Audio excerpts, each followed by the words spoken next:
HPI is on the move. Drones. These aerial robots are replacing manned planes. They're revolutionizing warfare by allowing us to see and kill from half a world away. And they're making science fiction a reality. Now, with unprecedented access to drone scientists, engineers, and pilots. Master armed. Nova reveals the technologies that make drones so powerful and the breakthroughs that are leading us into the future. Will drones soon replace even the most sophisticated manned planes and become a part of our everyday lives? It started out as a toy for my dogs to chase. The worry is that we'll have 30,000 drones crisscrossing the sky, accumulating all this information. They generate opposition both overseas and at home. I speak out on behalf of the rule of law. Now, enter a new chapter in aviation history as Nova takes you inside the rise of the drones. 3, 2, 1. This is the ultimate melding of man and machine. The U.S. has more than 2,300 manned fighter planes. Tiger 2, Dark Star Pictures. And pilots like Matt McDonough have long been our heroes. The best fighter pilots that I've seen are the ones that can make a quick decision when things are happening very quickly. But a revolution is underway as manned planes are replaced by drones. Are we approaching a time when movies like The Terminator become our reality? God, these machines are starting to take over. A time when machines fly, think, and even kill on their own. Drones are aerial robots that carry visual sensors, navigation systems, Target acquired. and sometimes even weapons. They come in all shapes and sizes and go by a variety of names. The United States Air Force uses the term remotely piloted aircraft. They are also known as unmanned aerial vehicles, or as the media likes to call them, drones. Already, the Pentagon relies on a family of more than 10,000 drones, usually to spy, but sometimes to kill. Small enough to fit in a soldier's backpack, the 3-foot-long Raven is the most widely used spy drone in the world. The stealthy Sentinel provided crucial intelligence in the raid to kill bin Laden. The killer Predator has flown thousands of missions since 2001. And the giant Global Hawk can stay aloft and spy for up to 35 hours. The military uses drones to support troops on the ground. 20 seconds. The CIA maintains a covert drone program to find and target individuals. The government claims drones have helped to eliminate up to 70% of Al-Qaeda's top leadership. They've been so effective, the Air Force predicts nearly a third of its attack and fighter planes will be drones within a decade. Planes can fly longer, they can pull more Gs, they can be more precise when they bomb if a human is not in the cockpit. We're entering a new era when the supremacy of even the most advanced planes is being challenged as engineers take the pilot out of the cockpit. Holloman Air Force Base in southern New Mexico is the largest Air Force training base for operators of remotely piloted aircraft. My name is Chad. I'm a captain in the United States Air Force. For security reasons, we've been asked to cover our last names to prevent us from potentially becoming a target of any kind.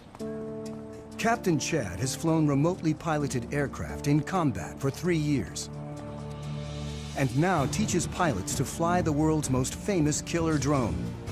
It's known as the MQ-1, or more commonly, the Predator. The Predator has changed warfare, but it's just a hint of what's to come. Where we are in terms of unmanned aerial vehicles is about the same place we were with biplanes right after World War I. We are at the very, very early stages of realizing what the potential of unmanned aerial vehicles are. Unlike complex fighter planes that are engineered for speed and agility, the Predator is built for endurance, so it needs to be light and efficient. It's the weight of a pickup truck or so, about 2,000 pounds, and it's balanced pretty evenly on the wheels. And with one hand here, I can lift it up and set it back down.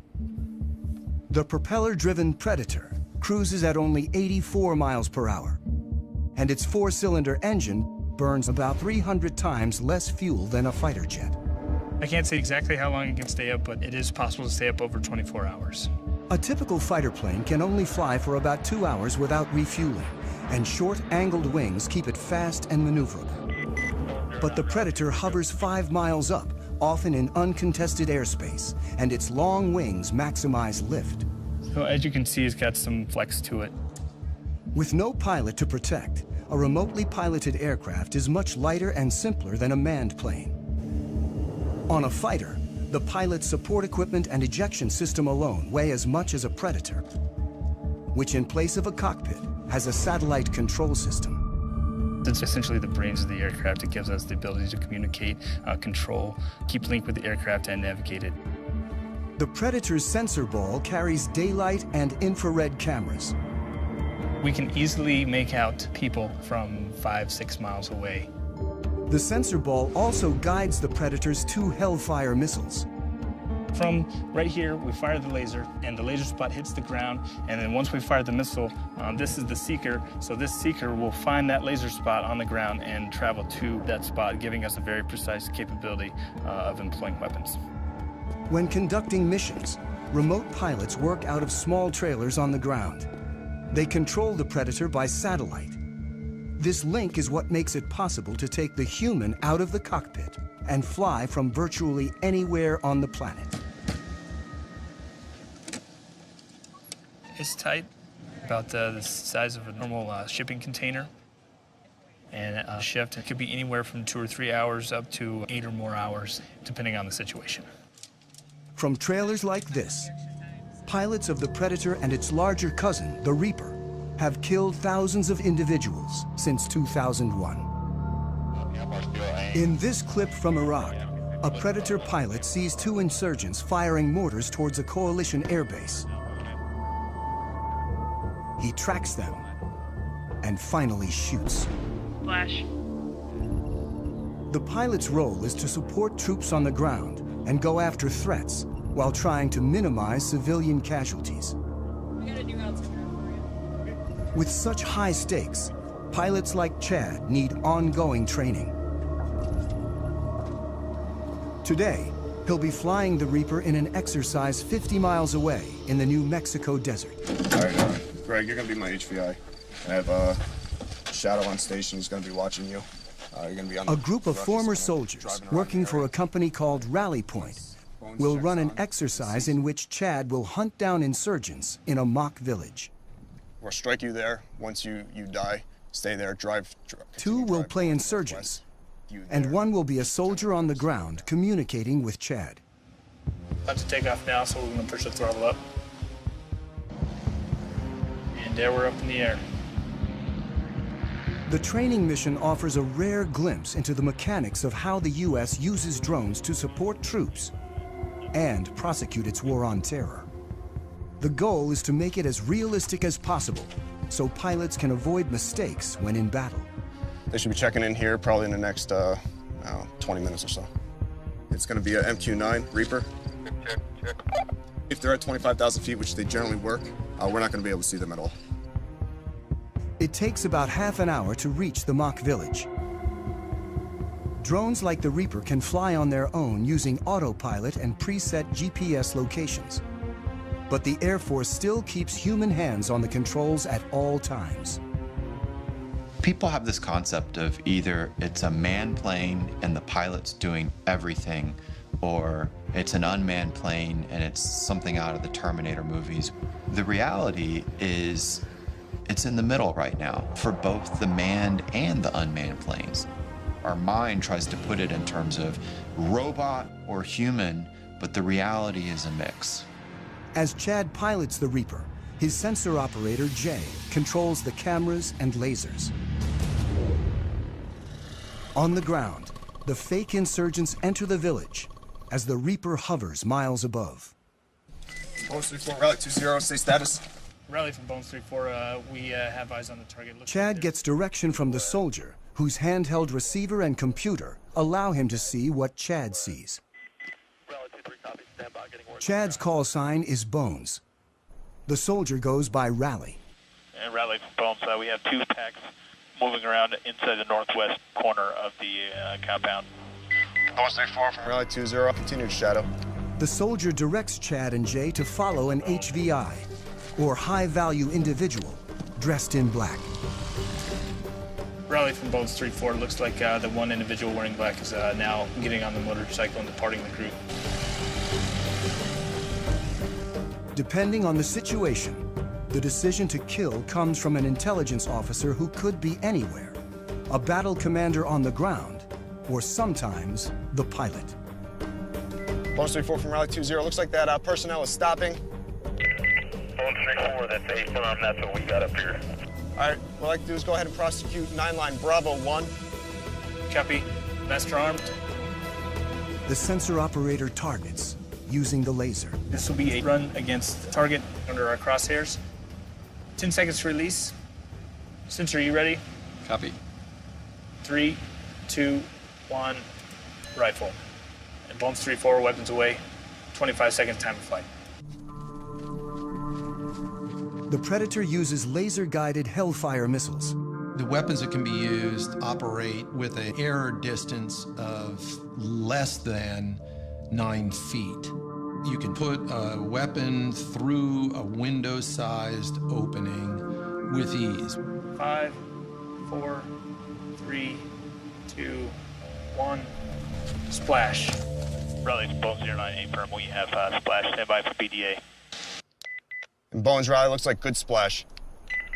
Copy, lasers off, and Master Arm is now safe. The efficiency of having a single craft able to find, follow, and eliminate a target like this in real time represents a revolution in warfare. Let's go back to the middle of the last century.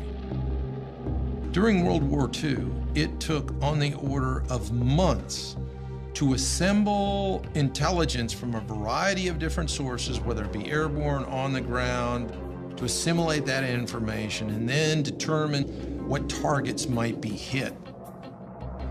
Then it took hundreds of aircraft and literally thousands of bombs to go out and attack a target using that information that had been developed over a period of months. Today, with the capabilities all wrapped up into one vehicle, the Predators and the Reapers in particular, you can accomplish that find, fix, finish cycle in a matter of single-digit minutes. Before the Predator, the military had to design separate aircraft for intelligence gathering and attack. Reconnaissance was key, and after World War II, engineers built ultra-sophisticated spy planes. They went faster and higher than ever before to make sure the pilots and the information they gathered didn't fall into enemy hands. The SR-71 was triple sonic. In other words, it go over Mach 3. Max recorded altitude was 85,200 some feet. And there are several of us that have gone higher than that. Pilot Tony Bavacqua is one of a select group of men to fly the SR-71, a titanium spy plane built during the height of the Cold War that could take photos of the ground with 12-inch resolution from 90,000 feet. Literally faster than a rifle bullet. Even missiles were too slow to catch it. I was the first person in the SR-71 get shot at, and it was over Hanoi. You got an airplane that's going 2,300 miles an hour, and it's very, very difficult to even come close. They figure that the missile exploded about a mile below me, and we're in and out of there in no time. Thank God.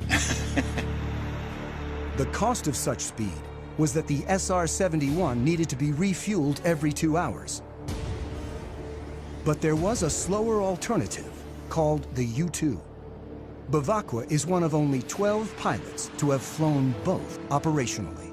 I was very proud of being a U-2 pilot because of what we have done and what we're still doing. It's just a magnificent platform, does excellent reconnaissance. Still widely used today, nearly 60 years after its introduction, pilot endurance limits U-2 flight time to 12 hours. It's pretty demanding on their bodies. They have to wear a special high-altitude suit for it, and then it whites them out for a good couple of days.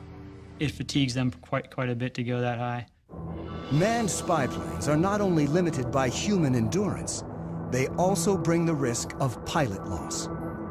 In 1960, Bevacqua's friend, Francis Gary Powers, was shot down while flying a U-2 over the Soviet Union.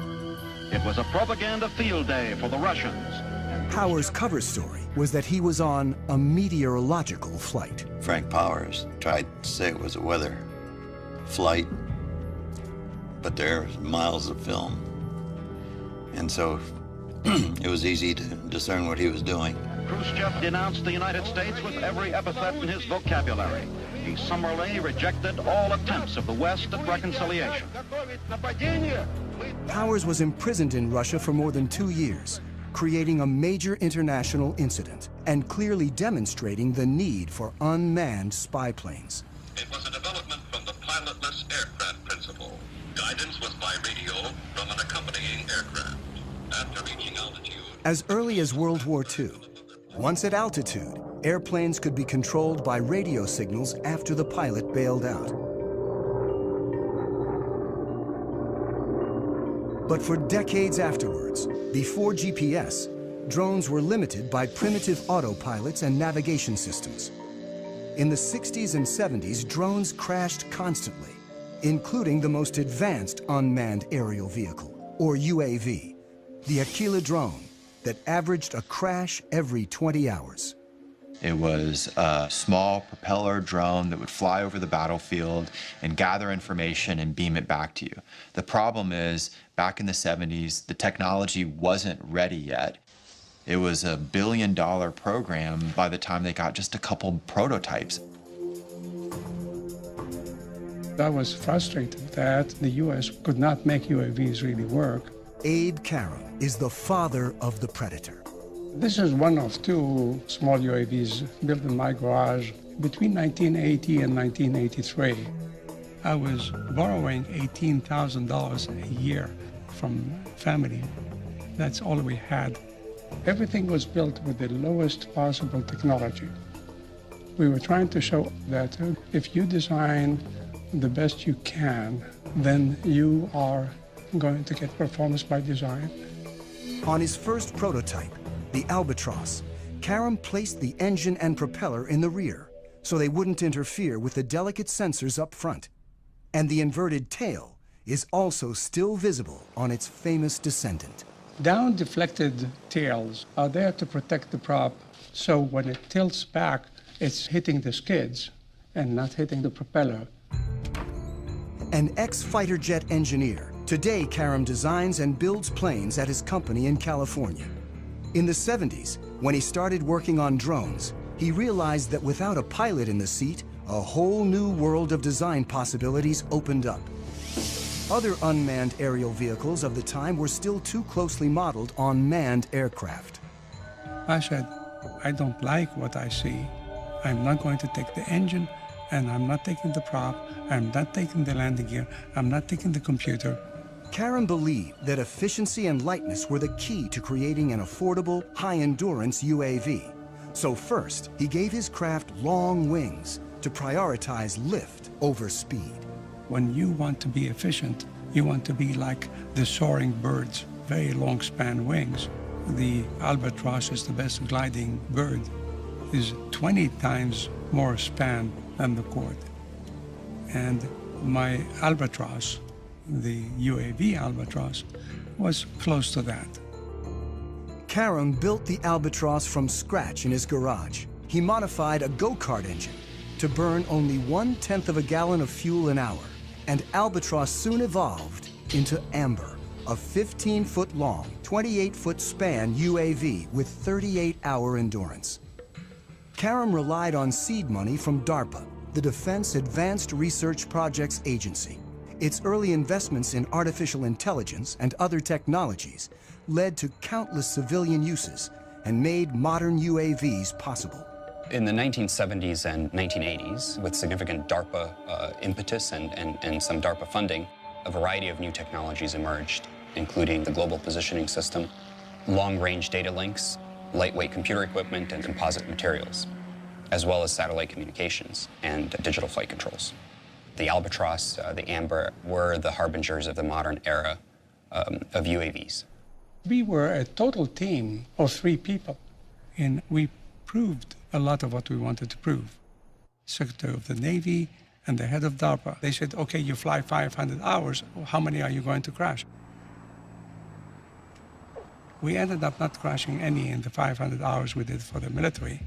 Karam's Amber prototype never went into full production.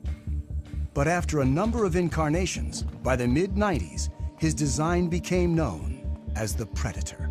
Do not handle the missile by the strakes, wings, fins, seeker head, rocket motor, nozzle seal, umbilical connector housing during loading to prevent damage to equipment and or injury to personnel. My UAVs were not meant to be armed. It was really built for the Cold War, when we had the big tactical challenge with so much artillery on their side, so much artillery on our side. Ready? With 2 large armies facing off, UAVs could be used for espionage, but not attack. Then, after 9/11, America started targeting individuals. Now we are fighting non-state enemies, so it starts making sense to arm the UAV, which is not my intention in the beginning. In October 2001, an armed Predator changed warfare forever. I was the commander of the air operations against Afghanistan, where we actually used, for the first time, a weapon off the MQ-1 Predator. The advantages were enormous, order of magnitude beyond where remotely piloted vehicles had been just 10 years prior in Desert Storm. Since this initial strike, drones have proven so effective that the Air Force is now training more remote pilots than manned fighter and bomber pilots combined. So, playing on the scenario? At Holloman Air Force Base in New Mexico, instructor Major Jason teaches this new generation of pilots. Adam 03, loud and clear. The stakes are high when operational, so they begin on video simulators. He invents practice scenarios programmed using Xbox video game controllers. Adam 09 from Viking 01, you're cleared hot. Stuff that we can't do in the real plane, I can do anything here, because the world's whatever I want it to be. 3, 2, 1, rifle. It's a controlled environment, and we want them to learn here, so that way when they do go operational, you know, they've already made all those mistakes. Pilot, it doesn't look like I ever turned the laser on, so I don't know where the missile went. How did that happen? If that would have happened in real world, that'd be a really, really bad day. Unlike fighter pilots who train for a minimum of 2 years, remote pilots learn to fly their increasingly automated drones in less than 1. The FAA did a study recently that showed that pilots with real flight experience in manned aircraft are actually worse UAV pilots than those that have no flight experience and really come in off the street. You actually bring in a skill set that you don't need and a set of expectancies that you shouldn't have when you're flying a UAV if you came from a manned aircraft. So the Air Force is taking officers off the street with no flight training and putting them through the program, and they've been very successful. They come here, they never went to pilot training like I did. They're here for a few months and then they have to go operational, so it happens real fast. Adam 09, rifle time of flight, 15 seconds. And when pilots go operational, despite being half a world away from the action, it all feels very real. Adam from Viking 01, copy splash. It's not like a video game at all. There's no reset button, there's no, there's no turning it off. In real strikes, like this one in Iraq, technology actually allows drone pilots to see more than manned pilots ever have. Because we have such a long loiter time, there's potential to have eyes on the target that we are going to blow up for hours ahead of time. we employ on it, strike the target.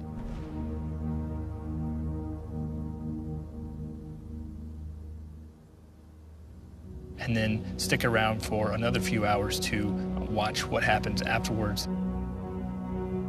You have to stay there and then stay plugged in and stay focused on the destruction that you just caused from your aircraft. In 2012 alone, the U.S. carried out hundreds of drone strikes across 4 countries. Afghanistan is the only publicly authorized war, while strikes in Pakistan, Somalia, and Yemen are covert CIA operations performed without putting American lives on the line. The technology has enabled us to set aside some of the risk factors of sending a pilot in harm's way. So it's meant that we've conducted a lot more strikes that would have been more problematic if we were using manned systems. The U.S. claims drones have decimated al-Qaeda's top leadership while causing limited civilian casualties. But the facts are hard to come by. We know fairly well how many strikes are occurring. What we don't know is the details, who the targets were, whether they were actually eliminated, or whether some other people were killed, because verification is very difficult. There are no fully reliable counts of civilian deaths, but some critics claim that as many as 30% of those killed in the broader drone wars are civilians, and that the strikes turn people against the U.S. and violate international law. After more than 10 years of attacks, the U.S. officially acknowledged its use of drones to target al-Qaeda members in April 2012, when presidential advisor John Brennan gave a speech. The United States government conducts targeted strikes against specific al-Qaeda terrorists, sometimes using remotely piloted aircraft, often referred to publicly as drones. He was met with a strong reaction. Hundreds of innocent people we are killing with our drone strikes in Pakistan and in Yemen and Somalia. They deserve an apology from you, Mr. Brennan. I speak out on behalf of the Constitution, on behalf of the rule of law. I love the rule of law. I love my country. You are making us less safe by killing so many innocent people around the world. Shame on you. Thank you. It's very critical that the U.S. public understand what is happening with the use of this technology, because it is being done in the name of the United States. Drone technology enables America to strike virtually anyone, anywhere with ease, regardless of national boundaries. We've seen this deep controversy that surrounds these strikes in places like Pakistan or Yemen or Somalia, and a whole new series of questions for international law. The fact that you're not flying a human being across a national boundary still makes it an invasion of a country. We've entered an era where we are conducting an array of operations using unmanned systems that in a previous generation we would have called war, and we would have treated like war. When you're conducting more than 300 airstrikes into a country, you're conducting the equivalent of at least an air war campaign, but we don't call it that now. Drones can strike with pinpoint precision, but their visual sensors are limited in ways that lead pilots to make mistakes. As they stand now, the limitations they have with the Predator is not being able for the pilot to look around and see what's going on. When the operator zooms in to see detail, it's like looking through a soda straw, and the pilot loses the broader picture. These individual little small sensor balls could generally see only a very small area on the Earth, even if you're up at 20,000 feet. I can't look out and see that maybe there's something else going on outside and around me. So the crew's grasp of the situation can be limited. And when they zoom in, they sometimes lose sight of key details on the ground. This secret 2010 transcript, obtained by journalists through the Freedom of Information Act, reveals what can go wrong. While supporting forces on the ground, a Predator team mistook a convoy of Afghan civilians, including women and children, for militants. The pilot asks, "Is that a rifle?" The answer is, "Can't really tell." After hours of monitoring, the ground commander calls in a strike. And 23 civilians die, in part because of limitations of the sensors. But engineers are working to create new sensors that can see more in greater detail than ever before. Today, we've developed sensors that can watch with an all-seeing eye and see an area about the size of a small city, all at one time. This is the next generation of surveillance. For the first time, we actually have permission from the government to show the basic capabilities.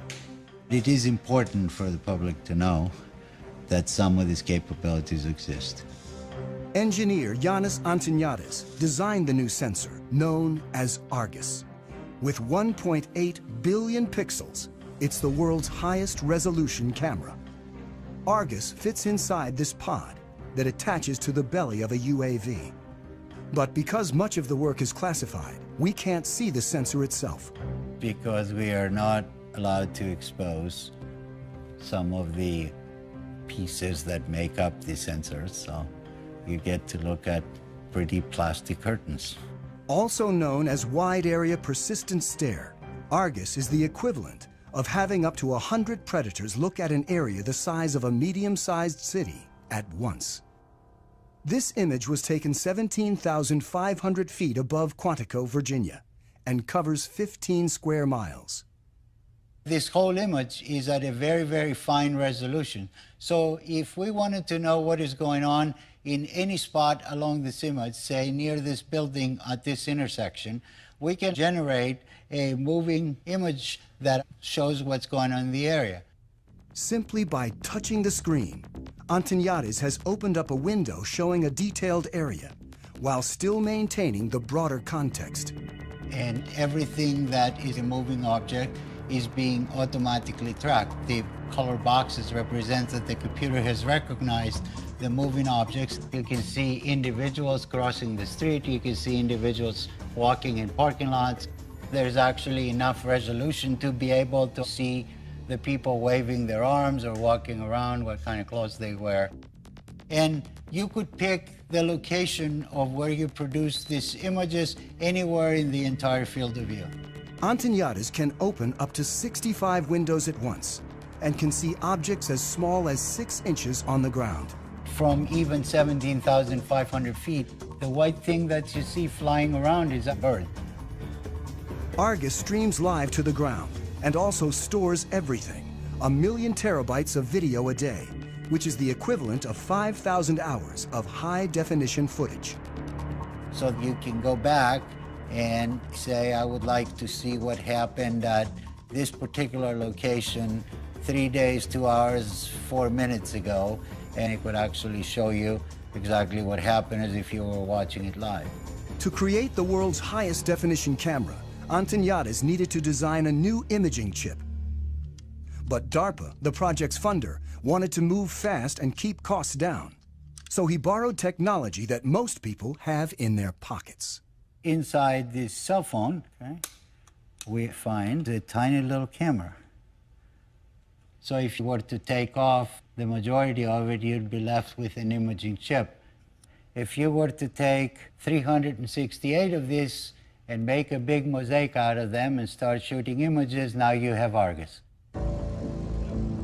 Unlike the Predator camera that limits field of view, Argus melds together video from each of its 368 chips to create a 1.8 billion pixel video stream. This makes it possible to zoom in and still see tremendous detail. Whether Argus has been deployed in the field is classified. I'm not at liberty to discuss plans with the government, but if we had our choice, we would like Argus to be over the same area 24 hours a day, 7 days a week. That's not very easily achievable with manned platforms. This is where UAVs come in, and they're absolutely the perfect platform. Argus may be mounted on an armed UAV like the Predator, a long-range platform like the giant Global Hawk, or a development craft called the Solar Eagle that may someday stay aloft for years at a time. The U.S. Air Force right now has the ability to archive every single video that comes off of every single UAV. We're moving to an increasingly electronic society where our movements are going to be tracked. While technologies like Argus are expanding the reconnaissance power of UAVs, unmanned aircraft remain vulnerable in other ways. The Air Force's large drones still crash more often than manned planes. The $100 million Global Hawk is nearly 3 times more likely to crash than the U-2 it was designed to replace.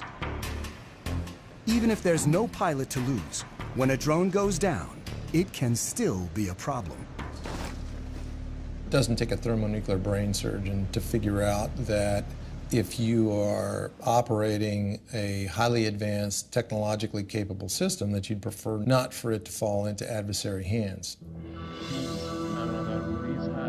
In 2011, an American spy drone, the RQ-170 Sentinel, was lost over Iran. There was a problem with the aircraft, and it landed in an area it shouldn't have landed in, and that's about all I'm going to say. The Iranians claim they hacked into the drone's control system and took over the craft. And in theory, it is possible to take over any computerized system. You could never call up Maverick in his F-14 if the movie's, Top Gun, and you say, Maverick, talk to me, Goose. Recode all American jets as Russian jets. Tom Cruise would have, laughed his weird cackle and said, no way, man. With a computer, you can do that. Either jam it or even more so, co-opt its operations. And it's a whole new era in war. Opens up a lot of new possibilities and, of course, huge new dangers to think about. Why the Sentinel went down remains classified. But experts point out that drones often crash for very basic reasons.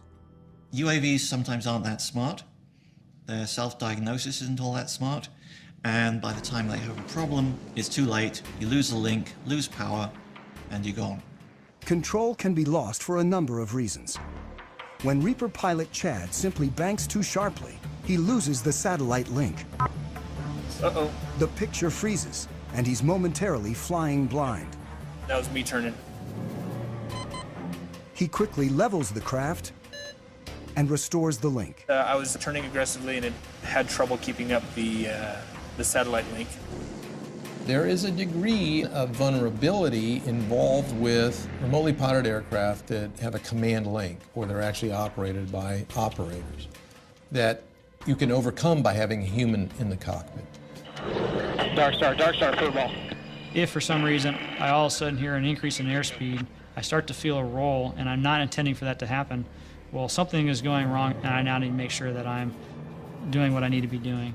Unlike manned planes, drones depend on control links that can be lost, or potentially, as may have happened with the Sentinel, even taken over by the enemy. But what if a craft could operate on its own, free of any links, and even make its own decisions? In a lab at the University of Pennsylvania, Vijay Kumar is funded in part by the military to create autonomous drones that don't need external links, and like us, can sense their environment. What you see on this robot are these two chips here, which are essentially rate gyroscopes. These play the same role as the semicircular canals in the human body located near the ears, which essentially tell us orientation. So the rate gyroscopes that are on board can actually measure these angular velocities at thousands of times a second. This chip here is the accelerometer, and this allows the robot to sense accelerations in the lateral direction. So these are analogs to the otolith organs that measure acceleration in the human head. When a human pilot feels an unexpected change in acceleration, he knows to adjust the aircraft. And the robots do exactly the same thing. The sensors adjust the craft by changing the relative velocities of the rotors and allow the drones to follow a leader with precision. A fundamental problem in coordinating multiple robots is the ability to maintain formations. What a robot has to do is determine where its neighbors are and figure out what the relative position is, and then monitor that relative separation very carefully. You only need to tell one robot how to move, and the other robots essentially maintain formation by just keeping a specified relative distance. In the figure eight, they come within inches of each other, so they have to combat aerodynamic effects from their neighbors, and they have to have very, very precise control. And all that is done autonomously.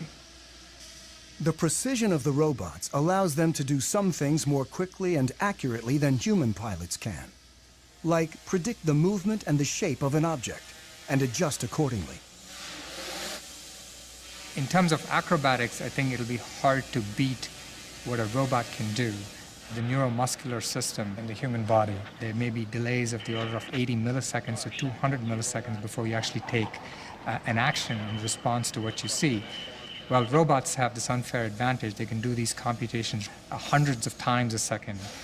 So your delays are of the order of a millisecond and perhaps even less. In the lab, the drones communicate with a central computer that uses motion capture, an optical system that tracks silver reflective markers on the robots and tells them where they are at all times. But soon it may be possible to cut the cord. And they've already developed another autonomous drone that can go anywhere on its own. The holy grail is to do all of this without any kind of external sensing, without GPS. And in principle, we can do it. These bigger robots actually rely on observations of external features to tell them where they are in the environment. This drone carries a laser rangefinder that determines distance to obstacles, and a depth camera that reveals 3D information about the surroundings. They carry on board the processing power, the sensors that are necessary to look at the environment, to reason about the environment. So they can take their relative location and the location of the features to build a three-dimensional map. Well, I'd like to see this technology being used for humanitarian purposes. Imagine there's a 911 call from the building. I think we'll soon have the technology that enables, let's say, 20 UAVs to just swoop through the building and within a minute find out who's in each room and then communicate that to firefighters who are waiting outside. But any technology that you develop, there are always people who are going to use it in ways that the designer never intended them to be used. And the key components of drone technology are already available to virtually anyone. Over there. I got into the hobby about 4 years ago. It started out as a toy for my dogs to chase. I'm pretty obsessed with the hobby. I'm currently single, have been for 30 years. No kids. I just live here with my 3 dogs, and I get to spend nearly every night and every weekend working on these things. Corey Brixon of Orange County, California, is one of tens of thousands of drone hobbyists across the country. The basic quadcopter is about $500, which is the frame, the motors, the speed controllers, the electronics that you need. This is actually the GPS sensor, and that's sending the signals out to the satellites. The cameras, as small as they are, they're high-definition footage. Like the Predator, Corey's quadrotor has a programmable autopilot that uses GPS to navigate. He can set locations, altitude, and speed so the craft can fly autonomously. Corey flies for fun, but drones, small and large, are increasingly used domestically for more serious purposes. The Border Patrol searches for illegal migrants with Predators. Police departments are turning to smaller drones for reconnaissance.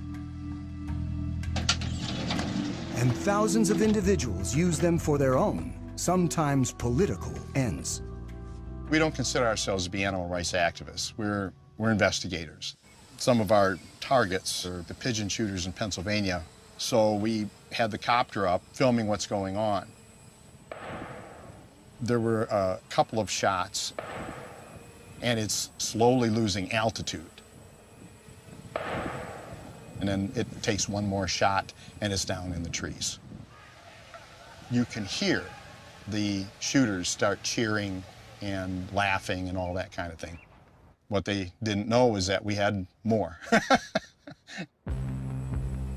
This incident is the first known shoot-down of a domestic drone, but it may not be the last. The spread of drones has raised concerns about privacy and even led one senator to propose legislation limiting domestic use. I think anybody that can use a device to peer into your activities, even if it's from the air outside your window or the air above your property, I think there's a right to privacy, and I'm all for making sure that, you know, all these drones don't come back from Afghanistan and Iraq and get put to purpose here that isn't consistent with our constitutional bearings. The worry is that in 2 or 3 years we'll have 30,000 drones crisscrossing the sky, accumulating all this information. It's a game changer, but it's not just an American revolution. There are more than 55 other countries right now that are building, buying, or using military robotics, particularly in the air. Iran recently announced it has its own armed drone with a range of over 1,000 miles. It's not known whether any of the technology was adopted from the lost U.S. Sentinel. But in the drone's arms race, the U.S. is constantly developing new technologies, like a small flying camera with a twist called Switchblade. The Switchblade will launch out of this tube, and the wings, the tail, the propeller will all spring open. That's why it's called Switchblade. And so when the operator finds the target by looking into the viewing screen, he'll then send a command to the Switchblade that'll enable the Switchblade to basically hone in on that target and detonate its explosive charge upon contact. It's a tool that our customers are very excited about, and it's a tool we think will protect our forces and help save innocent lives. Switchblade's already been deployed, and a killer drone that may someday replace a manned fighter is on the horizon. And it's really about a decade ago, some folks got together and they said, what if we want to put unmanned aircraft on an aircraft carrier? How do we do that? This X-47B prototype is the world's first tailless fighter-sized drone. But it's still a year or two away from its first goal, to take off and land on an aircraft carrier. We're maturing the technology required to take this unmanned vehicle to land on the flight deck autonomously. We're focusing on the mechanics of landing the aircraft, where you have a predetermined position that you're targeting to, and the aircraft can react very quickly to changes in that environment to put itself on that pre-planned position.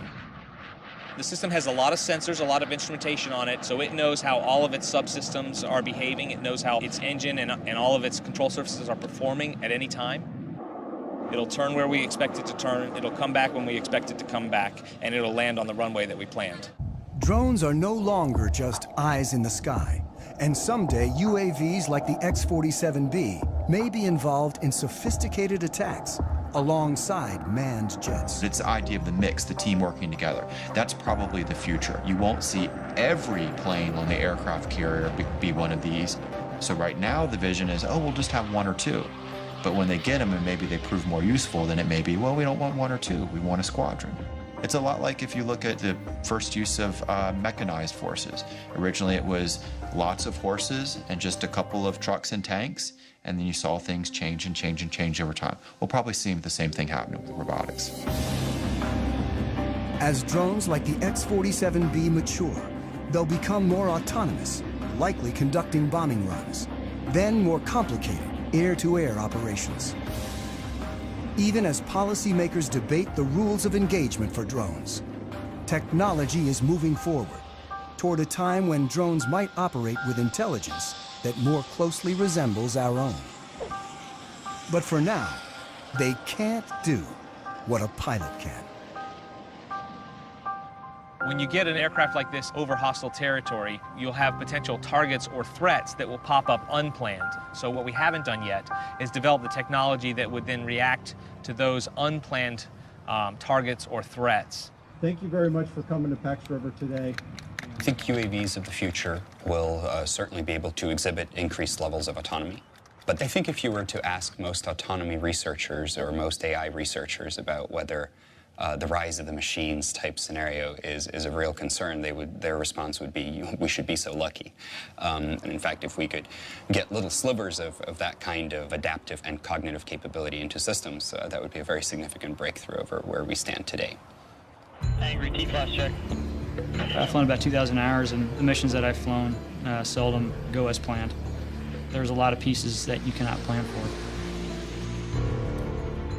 Nothing replaces the human being in a tactical environment, saying what to do next and why not this and why not that.